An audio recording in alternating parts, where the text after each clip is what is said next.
Assalamualaikum warahmatullahi wabarakatuh. Kami, Selamat sore semuanya yang terhormat, Bapak Adnan Kasufy SPD MBA, juga rekan bisnis digital base sekalian. Kami dari kelompok satu akan mempresentasikan topik satu yaitu pengantar manajemen strategis dari konsep dasar manajemen strategis. Boleh di next.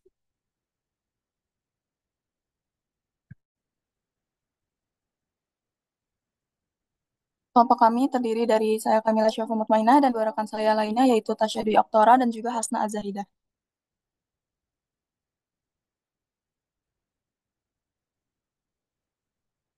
Boleh di next.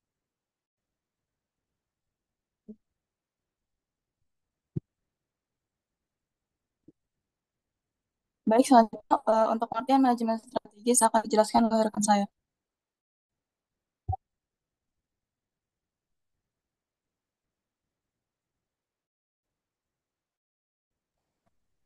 Sebelumnya mohon maaf Pak, tapi di rumah saya lagi azan. Boleh tunggu sebentar nggak Pak?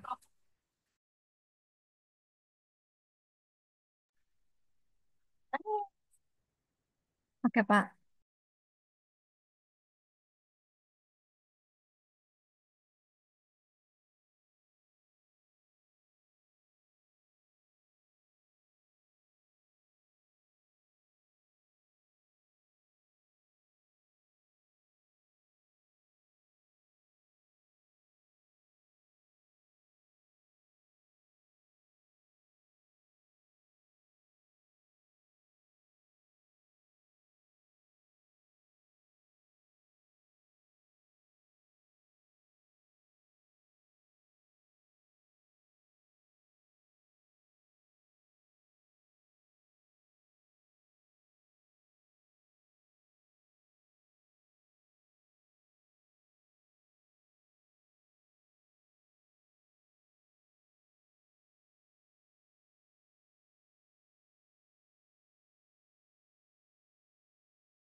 Oke, saya lanjutkan.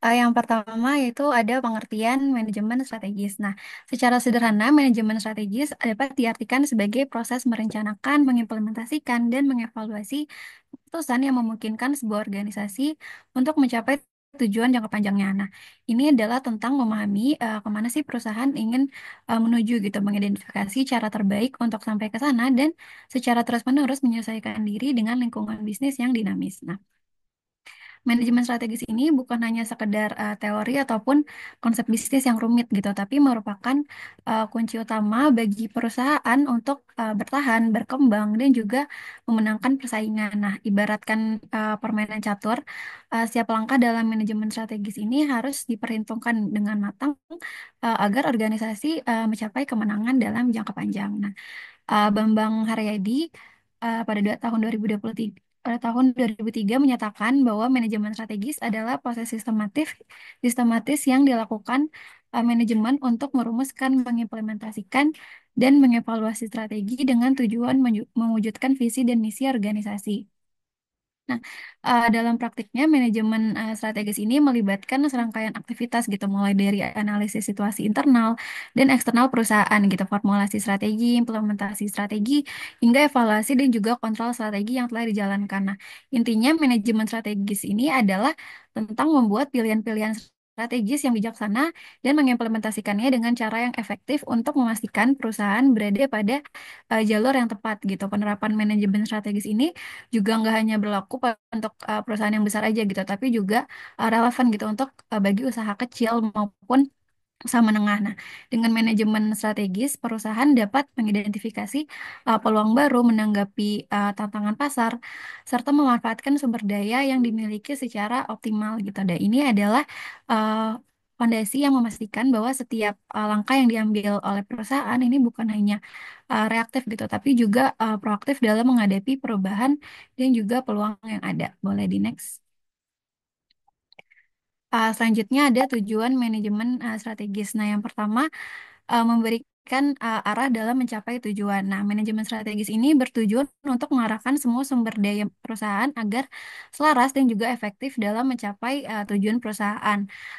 Arah ini memberikan landasan bagi pengendalian dan juga evaluasi keberhasilan. Bayangin kalau misalnya perusahaan itu kayak kapal di lautan luas. Nah, tanpa peta ataupun kompas bisa nyasar kemana-mana gitu. Jadi manajemen strategis itu kayak kapten kapal yang nentuin tujuan dan memastikan semua kru kapal ini bisa bekerja sama buat sampai ke tujuannya gitu. Terus yang kedua, menjaga kepentingan berbagai pihak. Strategi yang disusun mempertemukan kebutuhan berbagai pihak terkait seperti karyawan, pemegang saham, dan juga masyarakat untuk memastikan kesuksesan kebijakan yang dibuat. Nah, kan perusahaan itu nggak cuma soal nyari keuntungan aja gitu. Ada karyawan yang butuh lingkungan kerja yang nyaman, pemegang saham yang mau untung, dan masyarakat yang berharap perusahaan ini bisa ikut berkontribusi gitu. Nah, manajemen strategis itu yang bikin semuanya seimbang biar nggak ada pihak yang dirugikan. Lalu yang ketiga, mengantisipasi perubahan. Melalui manajemen strategis, perusahaan dapat mengantisipasi perubahan dan menyiapkan pedoman untuk adaptasi dan pengendalian, juga memperluas rangka berpikir secara perspektif. Nah, dunia bisnis tuh kan dinamis banget gitu, trennya berubah, teknologinya berkembang, persaingannya juga makin banyak.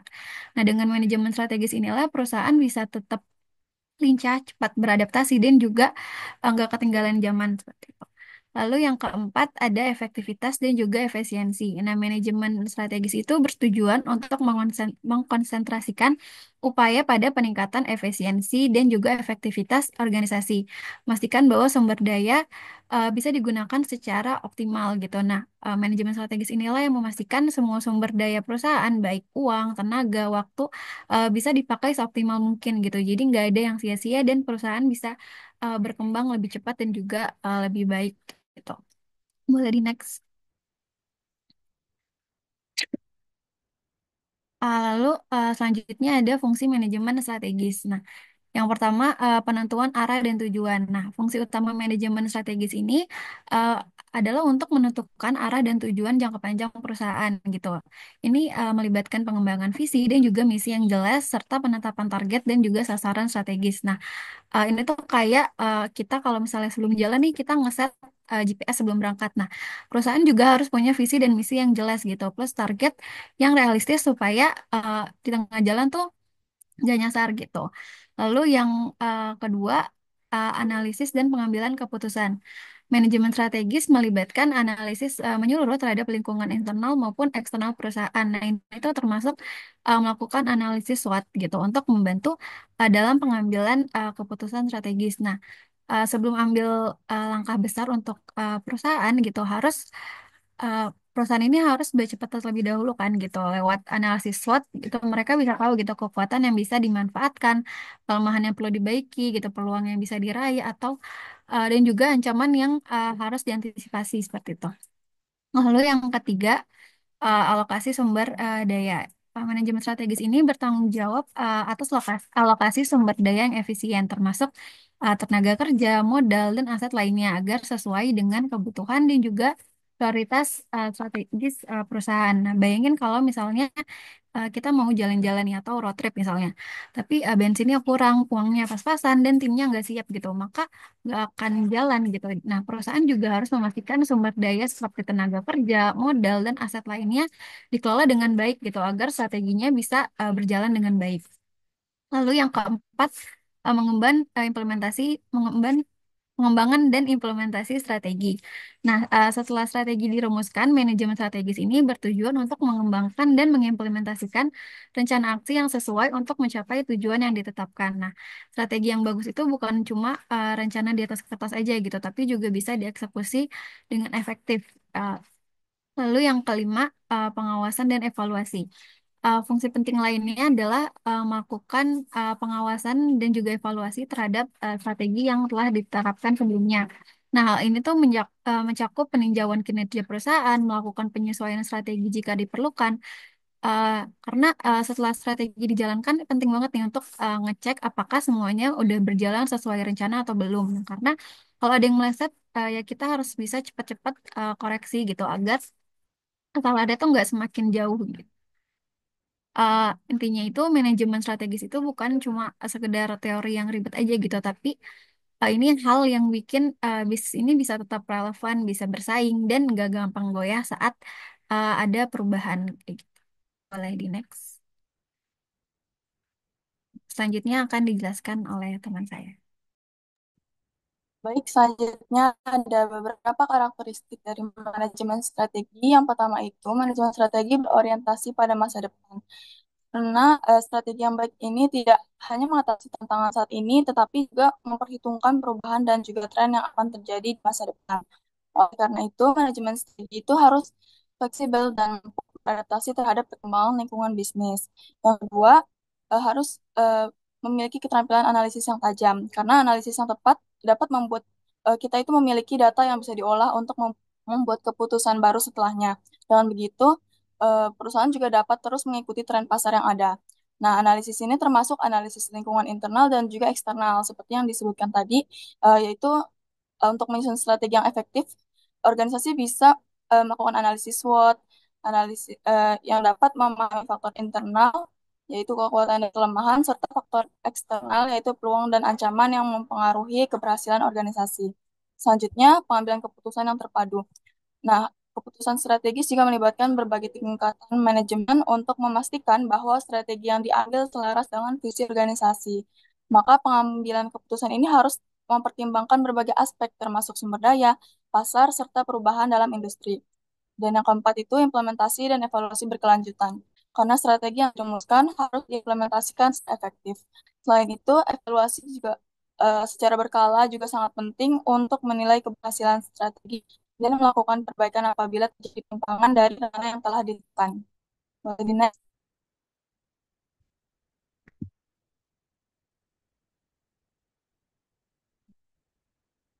next slide. Ya. Oke, baik. Selanjutnya dari manajemen strategi ini dalam praktiknya terdiri dari tiga tahap utama, yaitu tahap formulasi, tahap implementasi, dan juga tahap evaluasi. tahap ini perusahaan itu menetapkan visi, misi, serta tujuan jangka panjang. Selain itu, dilakukan juga analisis, analisis lingkungan eksternal untuk mengidentifikasi peluang dan juga tantangan serta internal untuk memahami kekuatan dan juga kelemahan perusahaan.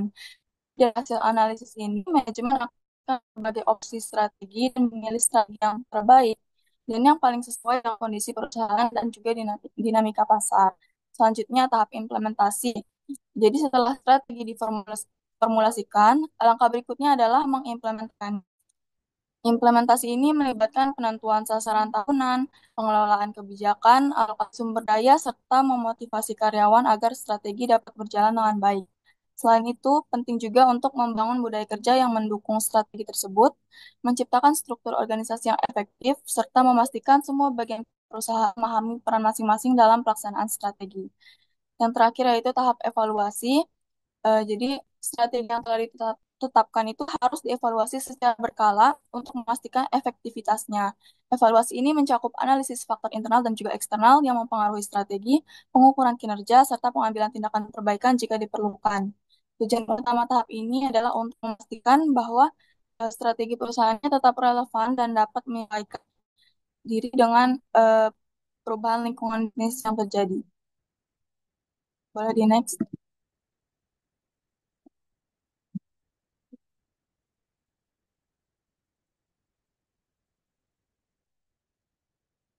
Selanjutnya ada manfaat dari manajemen operasi itu yang pertama meningkatkan efisiensi operasional karena dengan adanya perencanaan strategis perusahaan dapat mengoperasikan sumber dayanya dengan lebih efisien. Lalu yang kedua peningkatan adaptasi terhadap perubahan karena manajemen strategis itu juga dapat membantu perusahaan untuk lebih cepat beradaptasi dengan perubahan lingkungan bisnis. Yang ketiga pengambilan keputusan yang lebih baik karena dari proses analitis dalam manajemen strategis dapat mendukung pengambilan keputusan tepat dan juga terinformasi. Yang keempat, meningkatkan daya saing. Karena melalui strategi yang efektif, perusahaan juga dapat meningkatkan posisi kompetitifnya di pasar. Yang kelima, memperjelas arah dan tujuan. Karena manajemen strategis juga membantu menetapkan dan mengkomunikasikan visi serta misi perusahaan kepada semua stakeholder. Yang keenam, pengelolaan risiko yang lebih baik. Eh, karena dengan mengidentifikasi potensi ancaman dan peluang memungkinkan perusahaan untuk mengelola risikonya secara lebih efektif. Dan yang ketujuh, inovasi dan pertumbuhan, karena strategi yang baik itu dapat mendorong inovasi dan menemukan peluang baru untuk pertumbuhan. Boleh di next.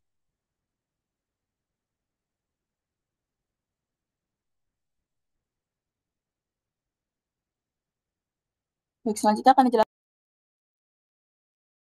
Baik, selanjutnya adalah cara-cara untuk membuat manajemen strategi yang baik. Di sini ada step by step bagaimana untuk membuat manajemen strategi yang efektif. Manajemen strategi yang efektif ini sangat diperlukan agar perencanaan yang matang dan eksekusinya dapat dilaksanakan secara cermat. Yang pertama ada pengembangan visi dan misi. Langkah awal yang harus dilakukan adalah menetapkan visi dan misi yang jelas dan inspiratif. Hal ini akan menjadi acuan bagaimana arah strategi organisasi akan berjalan. Yang kedua adalah analisis situasi.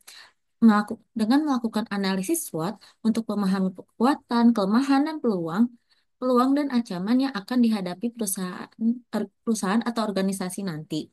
Yang ketiga, selanjutnya ada penetapan tujuan strategis. Berdasarkan analisis SWOT yang telah dilakukan, kita menentukan tujuan strategis apa nih yang sesuai dan realistis baik itu untuk jangka pendek maupun jangka panjang. Selanjutnya ada formulasi strategi. Eh, Mengembangkan strategi-strategi yang sesuai untuk mencapai tujuan-tujuan yang telah ditetapkan. Hal ini bisa mencakup strategi pertumbuhan, strategi pengurangan biaya, dan strategi diversifikasi, dan lain sebagainya. Yang kelima, ada implementasi strategi. Setelah formulasi strategi itu dibuat, menerapkan strategi dengan komunikasi yang efektif dan koordinasi tim. Pastikan seluruh elemen organisasi terlibat dan paham dengan strategi yang akan dilibatkan.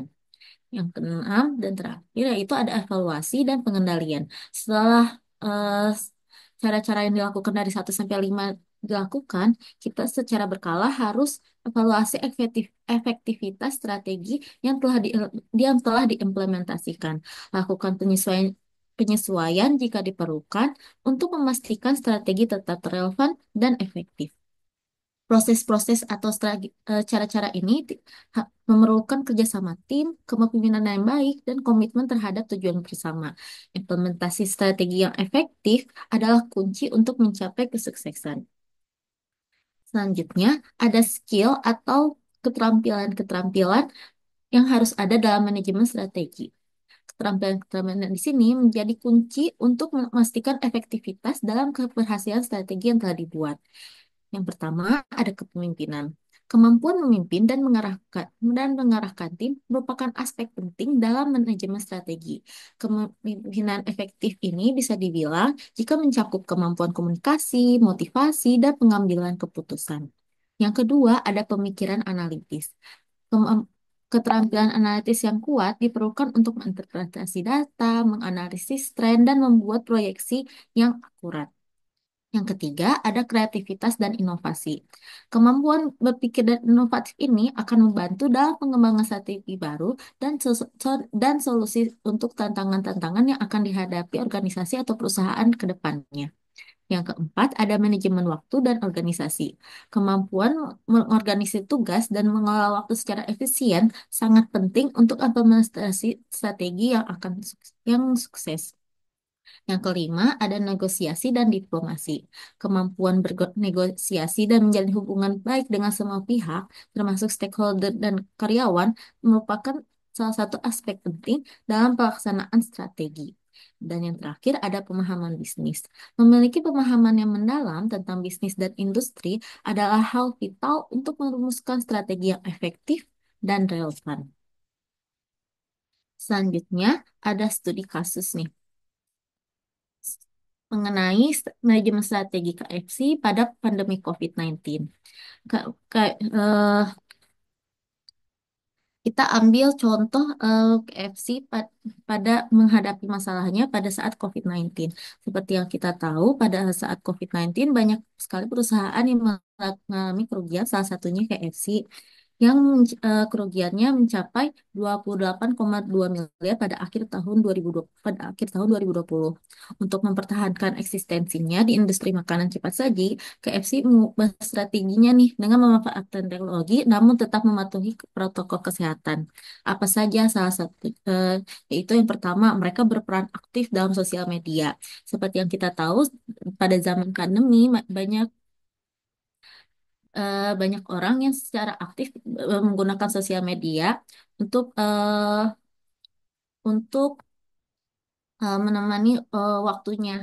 Nah, KFC di sini melakukan eksistensinya dengan melakukan promosi yang aktif melalui jaringan sosial media seperti Facebook, Instagram, Twitter, hingga layanan personal daring yang mereka lakukan terus-menerus agar orang-orang tahu apa sih tetap tertarik dengan KFC ini.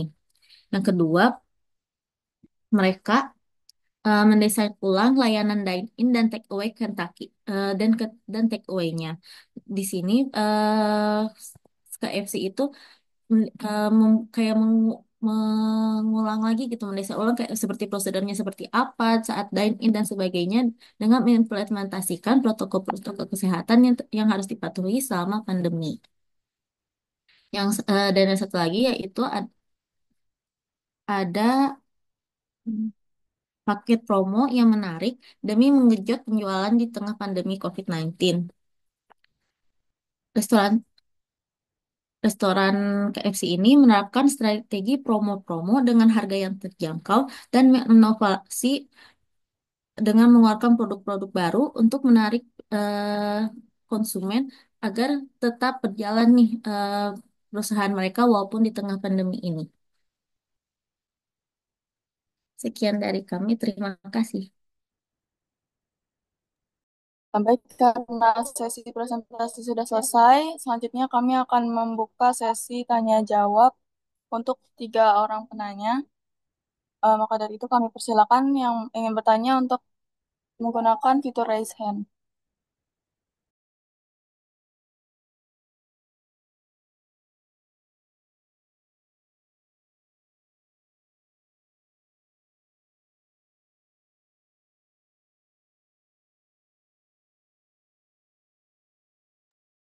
Baik, kepada Melani Indriani dipersilakan. Oke. Sebelumnya terima kasih untuk kelompok satu atas penjelasan materinya yang sangat jelas. Pertanyaan saya kan tadi ada tentang tujuan strategi manajemen ya, tentang efektivitas dan efisiensi yang mengoptimalkan penggunaan sumber daya untuk meningkatkan produktivitas dan juga kinerja perusahaan. Terus di fungsi juga tadi ada tentang alokasi sumber daya. Nah, pertanyaan saya, jika sebuah perusahaan menghadapi keterbatasan sumber daya yang ekstrim, misalnya modalnya terbatas, SDM-nya juga minim, dan akses pasar yang terbatas, bagaimana manajemen strategis ini dapat tetap diterapkan secara efektif tanpa mengorbankan daya saing? Baik, terima kasih Mbak Ani atas pertanyaannya. Akan kami tampung dulu. Selanjutnya boleh kepada Jasmine Lamia Safira. Oke, baik. Terima kasih atas penjelasannya dari kelompok satu dan juga terima kasih atas kesempatannya. Saya izin bertanya, tadi kan udah dijelasin ya, manajemen strategis itu memiliki fungsi sebagai penentuan arah dan tujuan. Nah, kemudian bagaimana sih agar sebuah perusahaan itu bisa tetap fleksibel dalam menghadapi perubahan yang cepat tanpa kehilangan fokus strateginya itu sendiri? Nah, selanjutnya saya izin bertanya, apakah ada strategi bisnis yang justru bisa berhasil karena bisnis ini tidak mengikuti manajemen strategis yang ada dengan tepat? Terima kasih. Baik, terima kasih kepada Jasmine. Selanjutnya dipersilakan kepada Handiaur Rahman. Baik, terima kasih kesempatannya kelompok satu. Jadi ada beberapa perusahaan yang gagal meskipun telah menerapkan strategi manajemen yang tampaknya sudah cukup optimal. Misalnya Kodak dan Nokia, mereka sudah melakukan manajemen strategis dengan cukup baik, mengingat mereka itu perusahaan yang cukup besar. Jadi apa faktor utama yang menyebabkan kegagalan implementasi strategi manajemen mereka? Terus gimana ya? Bagaimana pendapat kelompok satu agar perusahaan seperti Kodak dan Nokia tidak mengulangi kesalahan yang serupa? Terima kasih. Baik, terima kasih atas pertanyaannya. Selanjutnya kami akan melakukan diskusi selama 5 menit sebelum menjawab ketiga pertanyaan yang sudah diberikan. Baik, teman-teman semua yang diskusi boleh dibantu ya adminnya untuk membreakout room seperti itu ya. Jadi nanti biar nggak diskusinya lewat WA ya, biar diskusinya itu biar matang kayak gitu jawabannya ya.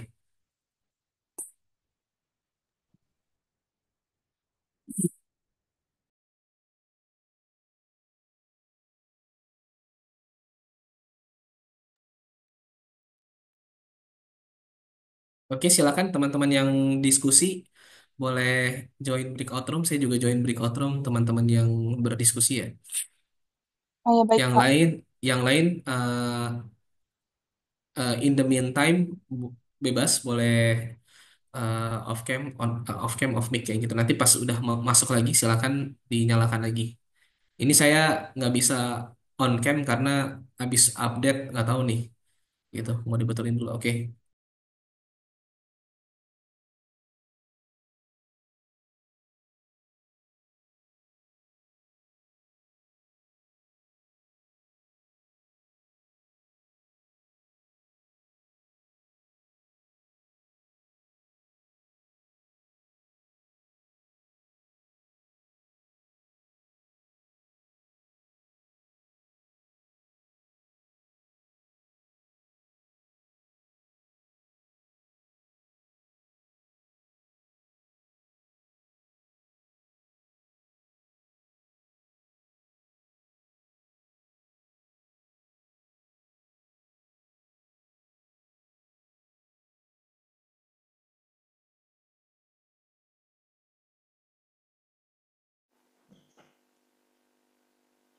Please satu kelompok aja.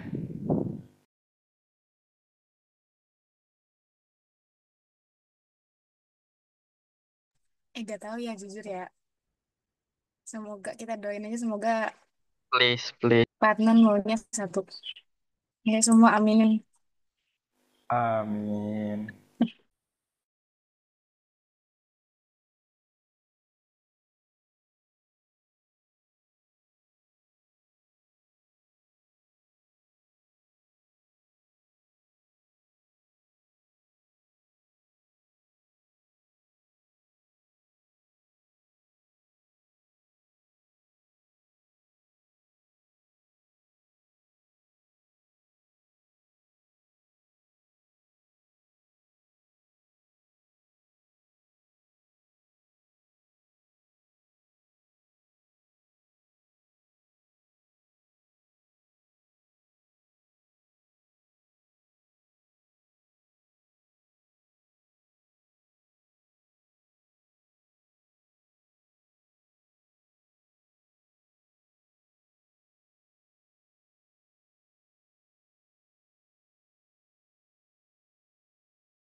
Betawi Betawi anjing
Oke, teman-teman semua sambil nunggu yang eh, masih di breakout room begitu. Silakan join ke LMS-nya ya dan melakukan absensi gitu. Ini kelas kelas B kan? Iya betul Pak. Betul Pak, kelas B Oke, Pak. oke kelas B. Join ya. Udah saya buat. Silakan join kelas B. Itu ada attendance dan apa namanya? Bisa ini ya. Masih belum pada join. Oke.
Pak, mohon maaf Pak, kok di saya Ya, error ya Pak? errornya gimana? Boleh diinfo nggak? Mana ya sini cara balikin kamera? Bentar Pak. Nah, gini Pak. Hmm, wait, Kelihatan nggak? tunggu sebentar. Tulisannya apa? Nggak Nggak kelihatan. kelihatan Gi. Pak, Mungkin bener-bener. share screen aja Gi. Nggak bisa kamera itunya apa? Laptop Tulisannya tuh apa? Tulisannya apa? Tulisannya. Coba baca. Bukan error tulisan Pak, tapi bentuknya jadi kayak gini Pak. Sebentar ya. mana ya jelasinnya? Kayak ngebug gitu Pak, nggak bisa dipencet tanggalnya. Ketutupan Ya. ya. Jadi Iya, bentuknya kayak gini Pak. Oh, mau absen gitu maksudnya. Iya. pencet today juga nggak bisa Pak. Ya ini kan Yang mana? bentuk. Buat yang tanggal berapa? Buat yang week berapa? Yang sekarang, yang ya kalau absen absen saya yang marking aja dulu sementara. Yang penting join dulu aja. Tuh, Maksudnya kalau ini. nggak bisa ini, nggak bisa ngisi gitu. Ya, ini kalau dipencet kan jadinya gini Pak. Emang emang gitu nggak bisa ngisi. Iya, emang saya yang ngisi ya gitu. Soalnya ada kejadian ya, ya Allah alam gitu. Ya mahasiswa pinter-pinter gitu sekarang. Jadi dia tetap bisa absen. Oke, ini saya absen kalau kalau ada bilang hadir ya. Ya Pak. Ya Pak. Tapi ini masih total mahasiswanya ada berapa? 37 Pak. 37 Pak. Tiga satu yang ada dulu deh ya. 30. Rian Novansyah ada nggak? Hadir Pak. Oke, Yahya tidak hadir. Virgiawan Suaranya nggak Akbar kedengaran Pak, tapi hadir Pak. Dia juga on cam. oh Hadir Pak. begitu, oke. Virgiawan Akbar ada Iya, iya Pak. gitu. Hadir. Muhammad Akela Zaididah Akela. Hadir Pak. Oke, Sadin Alivia. Hadir, Pak. Raihan ada. Bianca Anindira ada. Hasna Azahidah. Lagi di Hasna. break room. Di breakout room Oh Pak. gitu. Oke. Eh, Kandiaur Rahman Izudin. Hadir Pak. Tasya Dwi Oktora. Kayaknya lagi di breakout room ya. Iya Pak. Diah Ratu Dwi Hapsari. Hadir, Pak. Dia Aldin ada. Hadir Pak. Hilsya Fayukotul Inayah. Hadir, Pak. Muhammad Faisal. Hadir Pak. Muhammad Gaza. Hadir Pak. Ivano Grevis. Hadir Pak. Faza Hibatul Haki. Hadir, Pak. Jasmine Lamia, Hadir, Pak. Naila, Hadir, Pak. Anang Permadi, Hadir, Pak. Hadir. Adip Pradipta, Hadir, Pak. Ranti Pratiwi, Nazwa Ramadhani, Hadir, Pak. Hadir, Pak. Khairunisa, Khairunisa Ramadhani, Hadir, Pak. Akhirul Ramadhanu, Hadir, Pak. Okta Finandes, Hadir, Pak. Amar Sidik Yulianto, Hadir, Pak. Maheswara Zahran, Hadir, Pak. Khansa Putri Zarifah Muza. Ada tadi ya semua. Hadir, Pak. Ini yang ulang tahun di bulan Ramadan ada 3 orang kayaknya nih dari namanya. Makan-makan dong nih kita. Tuntut. Oke ya. Eh, ini saya save dulu attendance-nya. Nanti kita cek yang belum join siapa gitu. Oke ya. Baru 32, masih kurang 5 lagi. Ya, sambil kita tunggu teman kita yang lain ya. Pak, maaf, saya Farhan Kesa belum disebut. Saya juga belum disebut, Pak. Oh gitu, nanti oke. Siapa namanya tadi? Farhan Kesa, Pak, sama Melanie Indriani. Melani udah tadi kalau nggak salah. Saya belum juga ya, Pak. Bintang Oke, belum, Pak. Bintang. nggak salah. Boleh duduk Mas. Regina, Regina. Regina, Fatih Musad Albana ada nggak? Hadir, hadir. Ini Ya, hadir-hadir Pak. tapi nggak on cam nih. Saya on cam, Oh, Pak, Pak, sekarang. Oh, on belanda on cam, cam, on Pak. cam. Oh, udah on cam. Dari tadi on cam Oke. saya, Ya. Pak. Yang belum disebut siapa aja tadi? Saya, Pak, Farhan Kesa. Boleh gitu. Apa? Farhan Gaza. Farhan Kesa, Pak. Faren. Farhan Kesa, Pak. Farhan. Kagak ada. Nggak, belum enroll Farhan. Muhammad Farhan Kesa, Pak. Muhammad. Muhammad Gaza dan ini. Muhammad Faisal sama Muhammad Gaza nih. Enroll dulu. Oke, Pak. Melani, Melani. Melani juga belum enroll. Gimana mau saya Pak, absen? itu internet saya nggak bisa, kayak nggak ada, apa sih namanya? Nggak bisa kebuka gitu, Pak. Oh ya udah enroll dulu aja pokoknya. Nggak bisa kebuka, Itu ada benar-benar nggak bintang. bisa kebuka. Nih, Farhan Kasa udah. Siapa lagi nih yang belum nih? Bintang, Bapak, bintang. Bapak saya Reisha. Ini saya nggak bisa login LMS, Pak. Tulisannya Waduh. invalid terus. Padahal saya nggak ganti password atau apapun. Saya juga udah request forget password, tapi sampai sekarang nggak dikirim. Saya udah coba dari minggu lalu, Pak. Oh gitu. Ya udah Iya. jangan lupa minta passwordnya lagi pokoknya. Ya. Berarti ini Terus saya yang gimana, Pak? absen eh, karena nggak enroll ya saya nggak bisa absen. Jadi absennya nanti di marking sama ini ya, sama PJ sama PJ-nya. Oke, Gitu siap, dulu Pak. ya. Terima Oke. kasih, Pak. Hmm. Sip. Oke, kita tunggu yang diskusi selesai ya. Pak, saya belum di absen, Pak.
Belum mana? Mahal.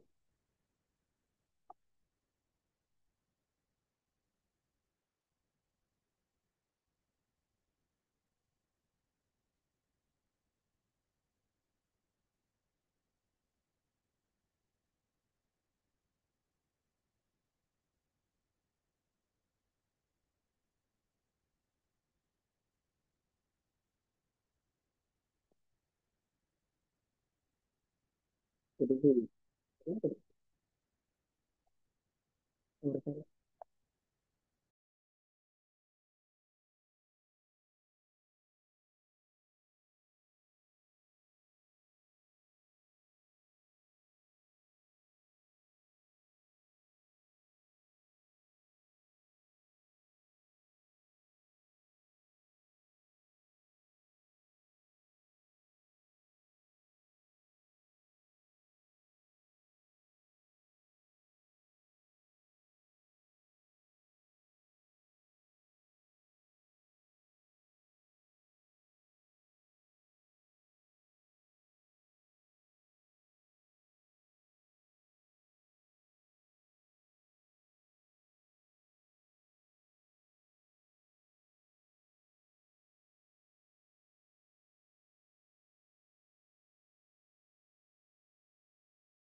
Baik, setelah berdiskusi selama kurang lebih 20 menit, kami akan mulai menjawab pertanyaan yang sudah diberikan.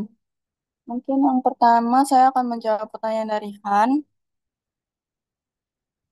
yaitu saya izin bacakan ulang soalnya ya. Han ini nanya dengan contoh kasus, yaitu beberapa perusahaan besar gagal meskipun telah menerapkan strategi yang tampaknya optimal atau sudah melakukan manajemennya dengan baik. Nah, misalnya Nokia. Kira-kira apa faktor utama yang menyebabkan kegagalan implementasi strategi mereka dan bagaimana manajemen strategis dapat menghindari kesalahan serupa? Baik, jadi setelah kami berdiskusi ya, sebenarnya kasus Nokia ini udah banyak dibahas dalam berbagai jurnal dan artikel karena seperti yang kita tahu, Nokia ini kan merupakan merek yang sangat besar di industri ponsel pada awal 2000, tahun 2000-an. Lalu pada masanya mereka juga mendominasi pasar global dengan produk yang terkenal akan daya tahannya dan kualitas hardware-nya. Namun ketika tren smartphone udah mulai berkembang, terutama setelah iPhone dirilis, terus sistem operasi Android mulai populer, Nokia ini tetap bertahan dengan strategi lama yang terlalu berfokus pada keunggulan hardware-nya. Jadi mereka itu mengabaikan pentingnya software dan ekosistem aplikasi yang lebih user-friendly yang saat itu mulai menjadi nilai jual utama bagi konsumennya. Terus mereka ini menolak untuk segera beradaptasi dengan tren touch screen sama sistem operasi yang lebih modern. Terus mereka tetap bertahan sama Symbian OS yang semakin tertinggal dibandingkan iOS sama Android gitu. Terus selain itu, pengambilan keputusan mereka juga lambat dan struktur manajemen mereka kaku sehingga menghambat inovasi. Nokia ini juga sebenarnya sempat mencoba bangkit dengan menggandeng Microsoft dan menggunakan Windows Phone. Tapi langkahnya justru mempersempit pasar mereka karena Windows Phone-nya ini nggak memiliki ekosistem aplikasi yang cukup kuat untuk bersaing dengan Android maupun iOS. Terus eh, pokoknya nih intinya faktor dari kegagalan mereka itu karena mereka terlambat dalam merespon perubahan pasar, terus eh, ketergantungan sama strategi yang lama. Mereka juga gagal dalam strategi pengembangan platform yang baru, terus struktur manajemen yang aku dan strategi pemasarannya masih kurang tepat.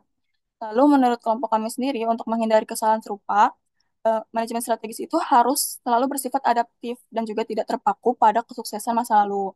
Seperti yang sudah dijelaskan tadi ya, eh, salah satu karakteristiknya aja berorientasi pada masa depan gitu. Jadi perusahaan itu harus memiliki mindset agil di mana mereka itu harus terus melakukan inovasi, membaca tren pasar, dan berani melakukan perubahan meskipun strategi lama sebelumnya itu udah berhasil. Dan itu eh, mereka itu juga harus memiliki sifat leader visioner sehingga pengambilan keputusan itu bisa lebih cepat dan juga nggak terhambat oleh birokrasi yang kaku. Perusahaan mereka juga harus lebih customer centric dan memahami kebutuhan pasar eh, sehingga nggak cuma fokus pada teknologi yang mereka anggap unggul, tetapi bagaimana teknologi tersebut bisa memberikan pengalaman terbaik bagi penggunanya. Mungkin sekian jawaban untuk Handiaur Rahman. Apakah sudah terjawab? Terima kasih kelompok satu sudah cukup menjawab. Baik, terima kasih.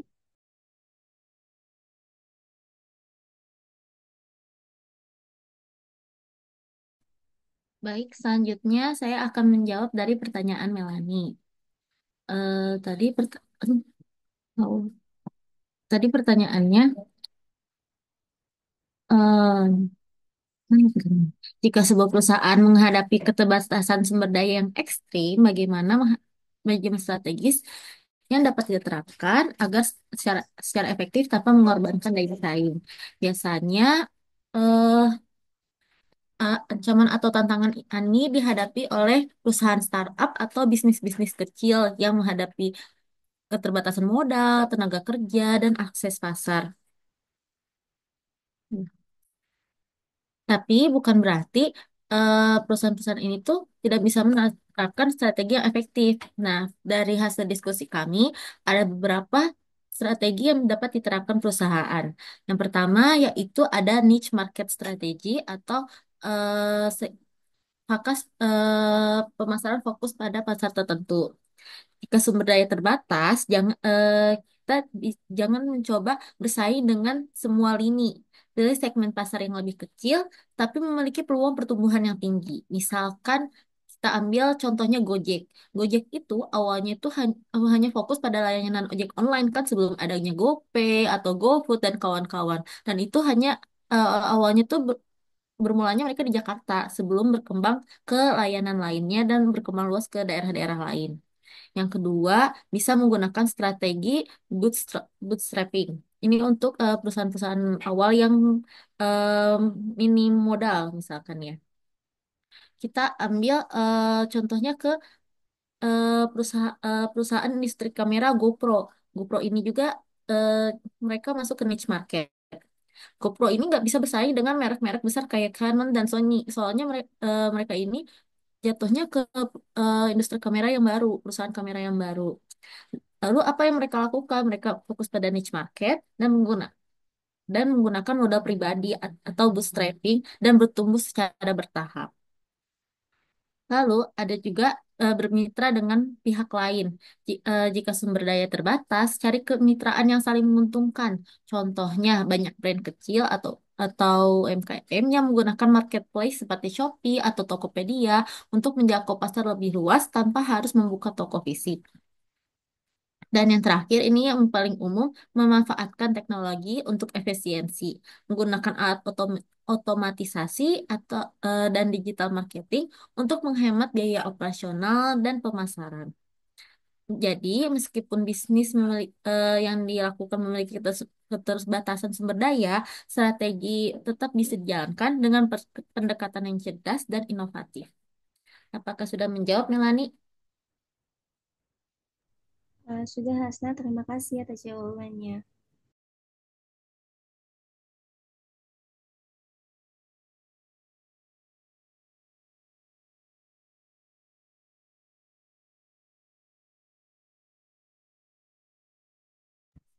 Oke, selanjutnya saya akan menjawab pertanyaan dari Jasmine.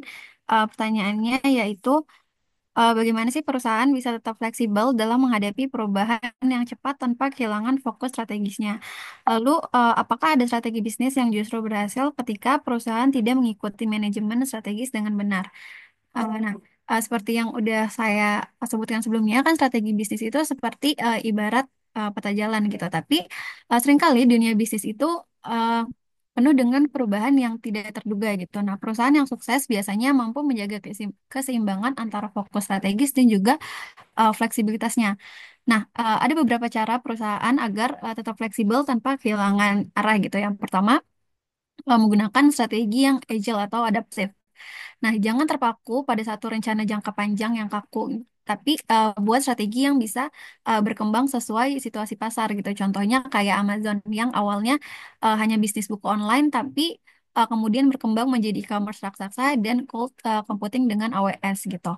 Terus yang kedua, gunakan pendekatan skenario planning gitu.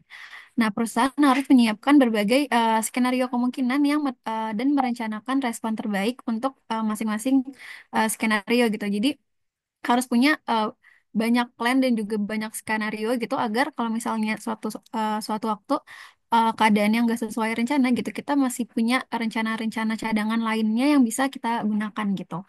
Lalu yang ketiga, berinvestasi dalam teknologi dan data. Nah, dengan data real time, perusahaan bisa lebih cepat mengidentifikasi tren dan juga menyesuaikan strategi mereka dengan tren yang sedang terjadi gitu. Terus, apakah ada perusahaan yang berhasil tanpa manajemen strategi yang benar? Nah, ada beberapa perusahaan yang berhasil dengan pendekatan yang tampak tidak struktur, tapi sebenarnya mereka tuh punya strategi yang sangat kuat di balik layar gitu. Contohnya kayak Tesla. Nah, banyak yang mengira Tesla itu Nah, contohnya itu ada Tesla. Banyak yang mengira Tesla itu penuh improvisasi karena Elon Musk sering membuat keputusan mendadak gitu. Tapi faktanya mereka itu memiliki visi jangka panjang yang kuat untuk industri mobil listrik dan energi yang terbarukan. Terus yang kedua ada Zara. Nggak kayak merek fashion lain yang punya fokus siklus produksi yang panjang. Zara ini menggunakan sistem fast fashion gitu dengan produksi yang bisa berubah dalam hitungan minggu sesuai dengan tren pasar gitu. Nah, ini adalah salah satu contoh strategi juga yang sangat fleksibel tetapi tetap memiliki fokus yang jelas kayak gitu. Mungkin segitu aja jawaban dari saya. Apakah cukup, Jasmine? Sudah sangat cukup menjawab. Terima kasih ya, Tasya dan kelompok satu.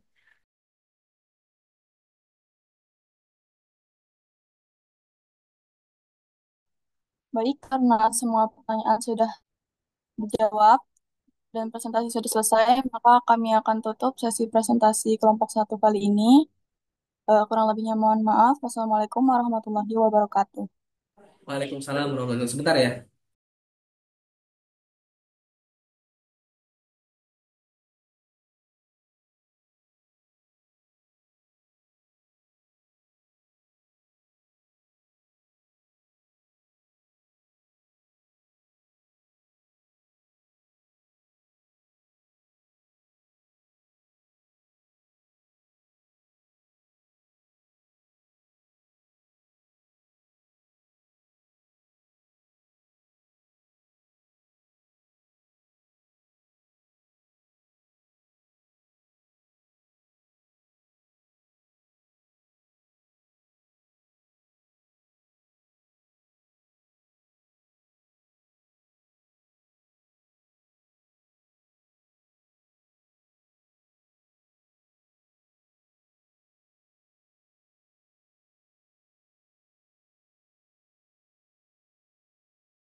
Ya, teman-teman semua, terima kasih atas eh, presentasinya gitu. Ini tadi yang belum siapa aja nih gitu, di absen.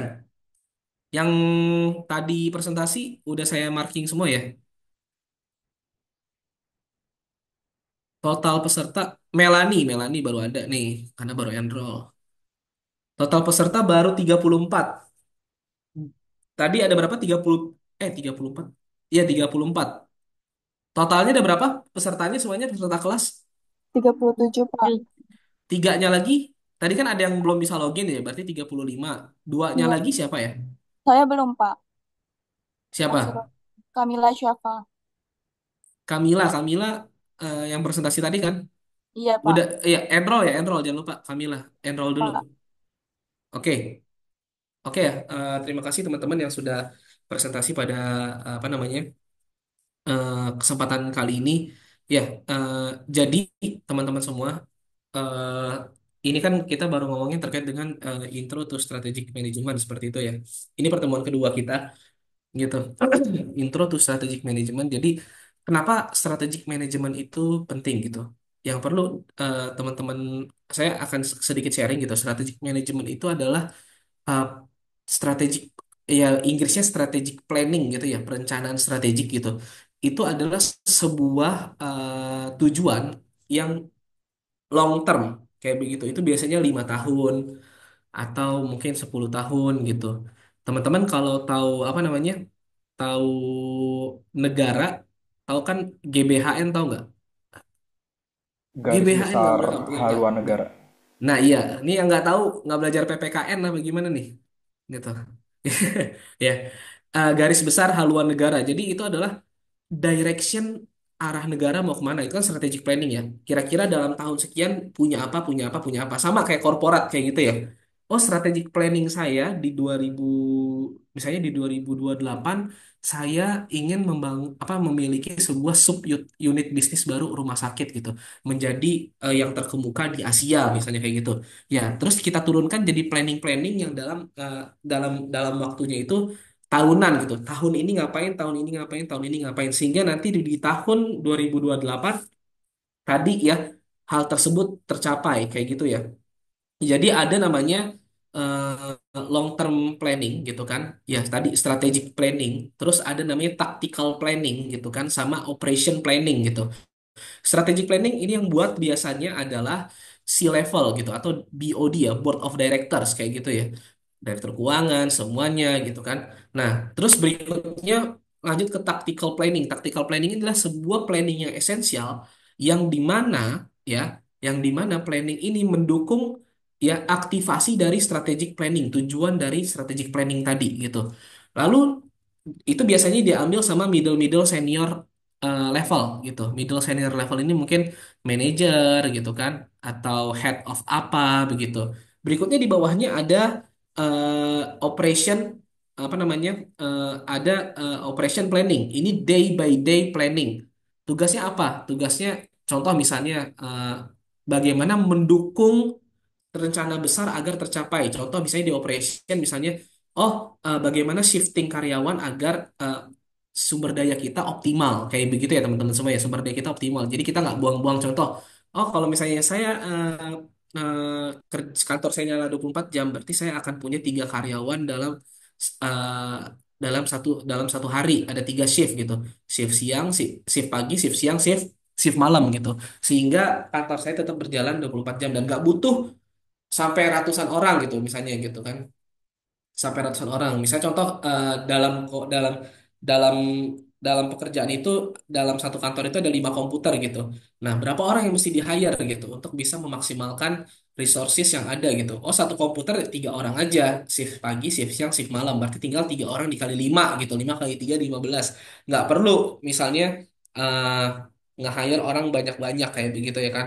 Misalnya karena tiket count-nya misalnya sehari harus nyelesain misalnya 2000 tiket gitu, 2000 tiket dibagi berapa gitu ya, dengan 5 orang tadi, dengan 15 orang tadi dibagi 3 shift itu bisa selesai gitu, dan akhirnya terjadinya optimization kayak gitu teman-teman semua ya, dan mendukung keberlanjutan strategic planning yang ditetapkan di awal seperti itu.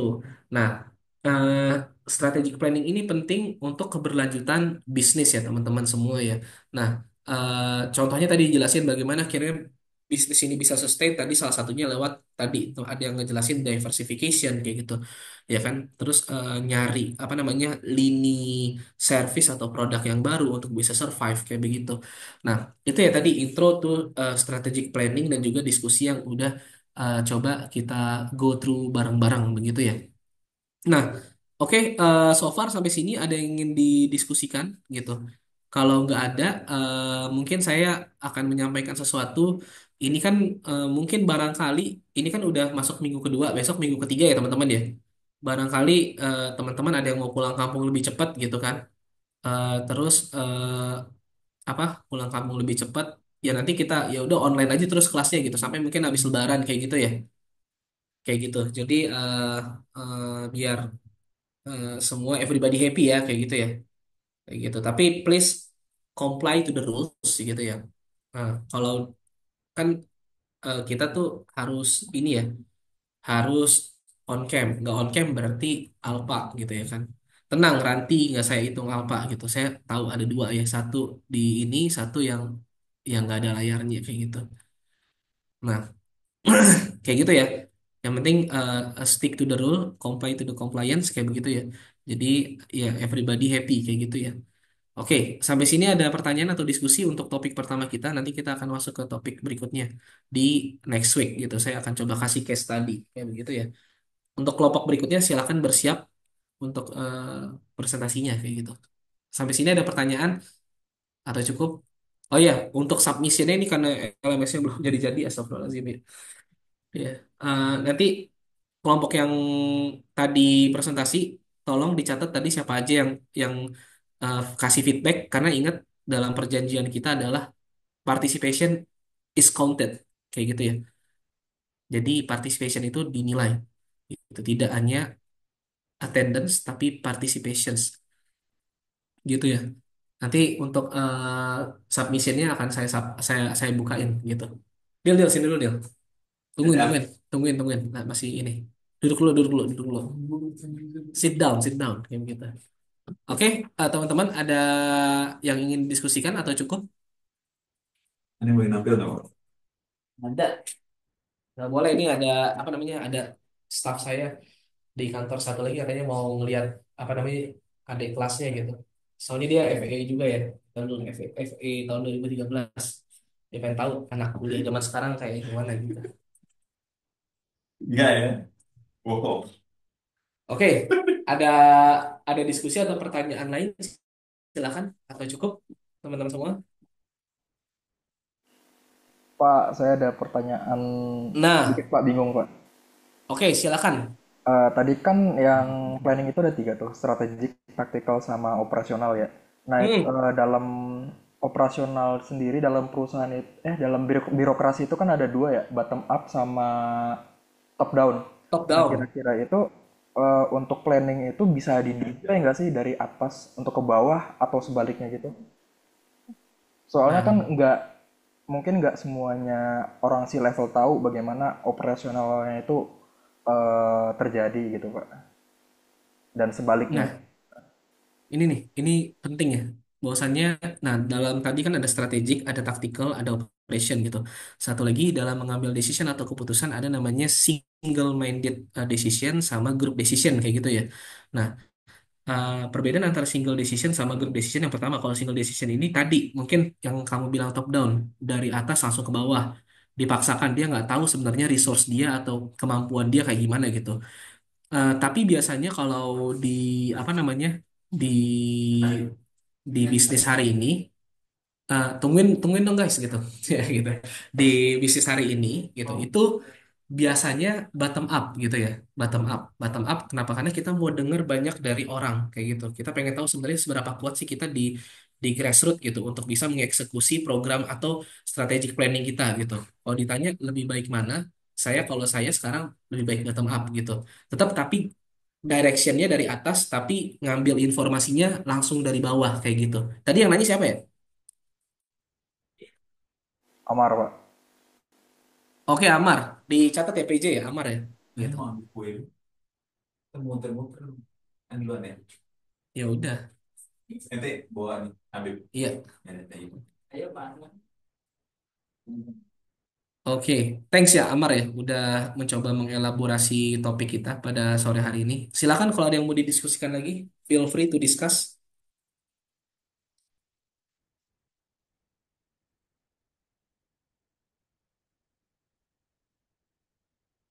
Saya noras ya, nggak buru-buru.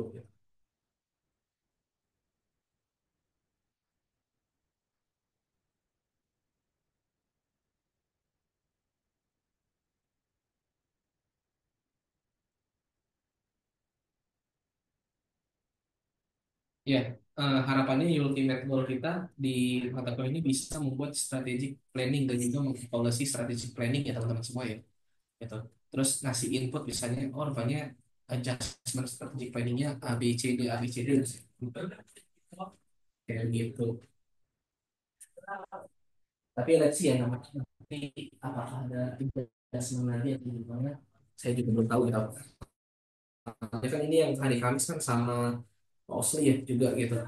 Mungkin Pak Osli ada approach yang lain. Nanti kita lihat. Well, ada diskusi pertanyaan silakan. Yang lain boleh disampaikan